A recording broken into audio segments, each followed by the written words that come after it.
कहूँगा सबसे बड़े डिप्लोमेट एक श्री कृष्ण थे, एक हनुमान जी। हनुमान जी ने तो माने उसके साथ इतना इंटेलिजेंस भी और मिशन के आगे भी बढ़ गए थे। अर्जुन की दुविधा क्या थी? कंस्ट्रेंट ही थी कि वो इंटरडिपेंडेंट थे। स्ट्रेटेजिक पेशेंस का सबसे अच्छा उदाहरण जो है वो कृष्ण भगवान जी। नमस्कार, स्वागत है आप सभी का इनसाइड लाइव में। मैं आपके साथ कोमल। देश में रामचरितमानस पर मचे घमासान के बीच विदेश मंत्री एस जयशंकर का एक बयान खासा वायरल हो रहा है। एस जयशंकर कूटनीति और विदेश नीति को धार्मिक ग्रंथों और पात्रों के जरिए समझाने का प्रयास करते दिख रहे हैं। सोशल मीडिया पर इन दिनों ये वीडियो खूब वायरल हो रहा है। विदेश मंत्री इसमें कहते दिख रहे हैं कि विश्व का सबसे बड़ा राजनयिक और कूटनीतिज्ञ अगर कोई था तो वो हनुमान और भगवान श्री कृष्ण थे। इन दोनों को बड़ा टास्क दिया गया था और उसे उन्होंने बखूबी निभाया भी था। आपको क्या लगता है कि दुनिया के सबसे बड़े डिप्लोमेट कौन थे? मैं कहूँगा सबसे बड़े डिप्लोमेट एक श्री कृष्ण थे, एक हनुमान जी। कि अगर आप उनको कूटनीति के परिप्रेक्ष्य से देखें कि किस सिचुएशन में थे, उनको मिशन क्या दिया गया था, किस तरीके से उन्होंने हैंडल किया था। दरअसल इस समय बिहार से श्री रामचरितमानस पर शिक्षा मंत्री प्रोफेसर चंद्रशेखर यादव के बयान से उठा विवाद देश भर में गहराया हुआ है। बिहार से उठी आग को यूपी में पूर्व मंत्री और सपा के विधान पार्षद स्वामी प्रसाद मौर्य ने भड़काया।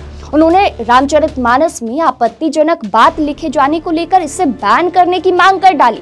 उन्होंने महिलाओं, दलितों, आदिवासियों और पिछड़ों के लिए रामचरितमानस में आपत्तिजनक चौपाई होने की बात भी कही। विदेश मंत्री एस जयशंकर का बयान इस मायने में काफी अहम माना जा रहा है। विदेश मंत्री ने सीधे तौर पर कहा कि इस देश में सबसे बड़े राजनीतिक हनुमान थे। उन्हें एक कठिन टास्क दिया गया था। वो टास्क माता सीता को ढूंढना था। उन्होंने अपने टास्क को टाइमलाइन के भीतर ही पूरा किया। यही नहीं, उन्होंने इससे आगे बढ़कर कार्य भी किया। माता सीता से मुलाकात तो की ही, वे रावण तक से मिले, भगवान श्री राम का संदेश उन तक पहुंचाया, लंका में आग लगा दी। ये टास्क उनका नहीं था, लेकिन सिचुएशन की डिमांड को देखते हुए उन्होंने इस कार्य को पूरा कर सामने वाले के मन में अपने राजा के प्रति दहशत का भाव पैदा करने में सफलता पाई। उनसे बड़ा राजनयिक आप देश दुनिया में नहीं देख सकते। और हनुमान जी ने तो माने उसके साथ इतना इंटेलिजेंस भी और मिशन के आगे भी बढ़ गए थे। उन्होंने सीता को वो कांटेक्ट भी किया था, पूरी लंका की खबर ली, लंका को जला भी दिया। उसके बाद माने कैसे डिप्लोमेट। भगवान श्री कृष्ण को सबसे बड़ा कूटनीतिज्ञ बताते हुए एस जयशंकर ने कहा कि वे महाभारत का परिणाम जानते थे। इसके बावजूद उन्होंने युद्ध को रोकने की भरसक कोशिश की। कौरवों के दरबार में गए, ये जानते हुए कि उनकी बात को नहीं माना जाएगा, लेकिन अंतिम समय तक उन्होंने युद्ध को टालने का प्रयास किया। युद्ध के मैदान में जब अर्जुन अपनों को सामने देखकर शास्त्र त्याग कर दिया, तब भगवान श्री कृष्ण ने उन्हें गीता का उपदेश सुनाकर युद्ध के लिए तैयार किया। एस जयशंकर ने आगे कहा कि इसके जरिए वे एक सफल कूटनीतिज्ञ होने का परिचय देते दिखते हैं।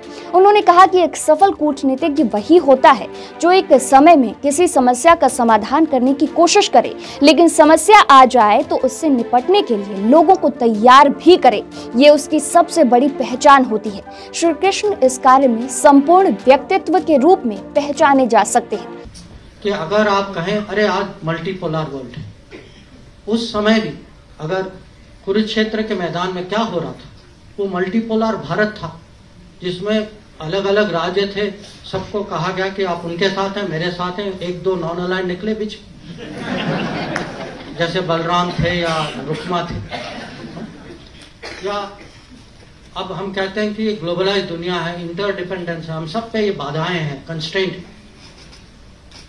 अर्जुन की दुविधा क्या थी? कंस्ट्रेंट ही थी कि वो इंटरडिपेंडेंट थे, इमोशनली इंटरडिपेंडेंट थे कि मैं अपने रिश्तेदारों के खिलाफ मैं कैसे लड़ाई करूं। पर वो भी फिजिकल मटेरियल इंटरडिपेंडेंस है, पर इमोशनल इंटरडिपेंडेंस। या हम कभी कभी हम कहते हैं अरे पाकिस्तान ने ये किया वो किया, चलो हम स्ट्रेटेजिक पेशेंस दिखाते। स्ट्रेटेजिक पेशेंस का सबसे अच्छा उदाहरण जो है वो कृष्ण भगवान जिस तरीके से उन्होंने शिशुपाल को हैंडल किया कि 100 बार उन्होंने क्षमा किया, 100 बार। उसके बाद आपको पता उन्होंने क्या किया। तो फिलहाल के लिए इस वीडियो में इतना ही, और भी खबरों के लिए देखते रहिए इनसाइड लाइव।